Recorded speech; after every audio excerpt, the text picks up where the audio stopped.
안녕하세요. 저는 한국건강관리협회 동부지부 가정의학과 전진입니다. 이번 시간에는 담배 폐해에 대해서 간단히 요약하고 설명드리는 시간을 갖도록 하겠습니다. 이번 설명에서는 질병관리청 통합보고서 내용을 요약해서 설명드리도록 하겠습니다. 이번에 질병관리청에서 작년에 발표된 최신 자료인데요. 약 40여 명의 전문가들이 지난 10년 동안의 논문을 요약해서 정리한 자료입니다. 아주 양질의 자료이니까 여러분들도 혹시 관심이 있으시면 홈페이지에서 참고하시길 바라겠습니다. 담배 사용으로 인한 건강 폐해에 대해서 설명드리겠습니다. 담배 사용자 중 절반은 담배로 사망하게 됩니다. 비흡연자에 비해 흡연자의 기대 수명은 10년 이상 짧습니다. 그리고 흡연자는 비흡연자에 비해 암, 호흡기 질환, 심내혈관 질환, 생식기 질환 발생 및 사망 위험이 높습니다.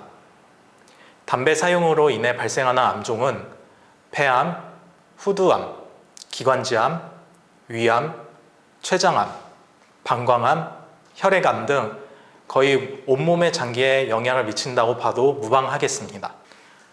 또 암에 대해서 자세히 살펴보자면 흡연은 암 발생의 전체 원인 중 30%를 차지하는 가장 중요한 위험 요인입니다. 특히 전체 식도암 중 86%, 폐암 중 78%가 담배 사용으로 기인합니다. 폐암은 흡연자의 폐암 발생 위험이 비흡연자에 비해 약 4배 증가하게 됩니다. 그리고 하루 평균 흡연량이 30개비 이상인 경우 약 5배 증가하게 됩니다. 그리고 하루에 한 갑씩 35년 이상의 필 경우 8.5배로 증가하게 됩니다.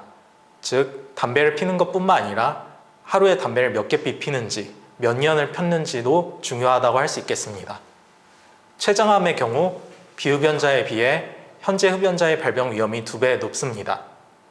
그리고 위암의 경우에도 비흡연자에 비해 흡연자의 위암 발병 위험은 1.7배가 높게 되고 사망 위험은 3.7배가 높게 됩니다. 심내혈관 질환에 대해서 알아보겠습니다. 심내혈관 질환은 심근경색, 협심증, 뇌졸중, 뇌경색, 뇌출혈을 총칭하는 말입니다. 즉, 심장혈관과 뇌혈관이 좁아져서 문제가 생기는 경우를 말한다고 할 수 있겠습니다. 국내에서는 암을 제외하고 사망률이 가장 높은 주요 원인입니다. 2014년에 미국 보건의료총관 보고서에서는 35세 이상 흡연자의 사망 요인 중 심혈관 질환이 가장 큰 비중을 차지한다고 나왔습니다. 즉, 국내뿐만 아니라 미국에서도 심내혈관 질환이 아주 중요한 질병으로 보고되고 있습니다. 일산화탄소는 혈액 내 헤모글로빈과 결합하여 산소 운반 능력을 저하시킵니다. 그리고 담배에 있는 니코틴 성분이 혈관 내피 기능의 장애 및 염증을 유발합니다. 그것을 회복하는 과정에서 죽상동맥경화증이 생기게 됩니다. 이것은 혈관에 찌꺼기가 낀 건데요.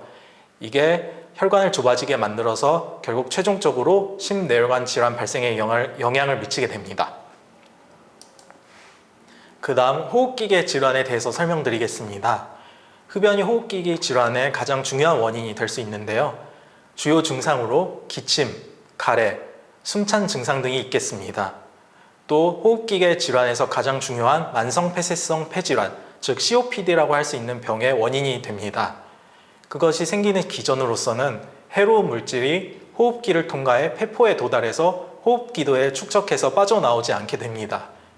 그리고 지속적인 흡연을 할 경우 호흡기 내 구조적, 기능적 변화가 생기게 됩니다. 그 다음 호흡기계 질환에 대해서 추가적으로 설명하겠습니다. 만성폐쇄성 폐질환, 즉 COPD는 비가역적인 기류 제한이 있는 질병입니다. 영구적으로 폐에 손상이 간다고 할 수 있겠습니다. 그래서 이것을 치료하는 방법은 딱히 없습니다. 사실상 금연 말고 치료 방법이 없고요. 그렇지만 금연을 통해서 예방 가능한 질병입니다. 꼭 금연이 필요하다고 할 수 있겠고요. 흡연이 염증 반응을 증폭시켜서 폐 기능이 급격히 저하됩니다. 그리고 성인 흡연자에서도 비흡연자에 비해 상대 위험도가 4배 높게 됩니다.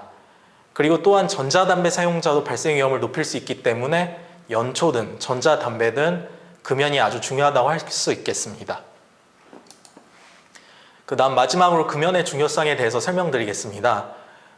앞에서 설명드린 3가지 경우 다 금연을 통해서 발생 위험이 감소하게 됩니다. 대부분의 암 발생 위험이 감소하며 금연 후 짧게는 10년, 길게는 20년 경과한 이후 암 발생 위험이 급격하게 감소합니다. 그래서 하루라도 먼저 금연을 하는 게 장기적으로 봤을 때 이득이 될 수 있겠습니다. 특히 심근경색은 진단 후에 금연하는 경우 재발 위험이 50% 감소합니다. 그래서 병이 발생을 해도 금연을 하루빨리 하는 게 중요하다고 할 수 있겠습니다. 그리고 또 만성폐쇄성 폐질환, COPD의 예방에도 금연이 아주 중요하다고 할 수 있겠습니다. 지금까지 담배 폐해에 대해서 알아보았고 금연의 중요성에 대해서 간단하게 알아보았습니다. 여러분들이 남은 시간 동안 또 담배를 어떻게 해서 끊을 수 있는지 잘 들으시고 꼭 금연에 성공하셨으면 좋겠습니다. 감사합니다.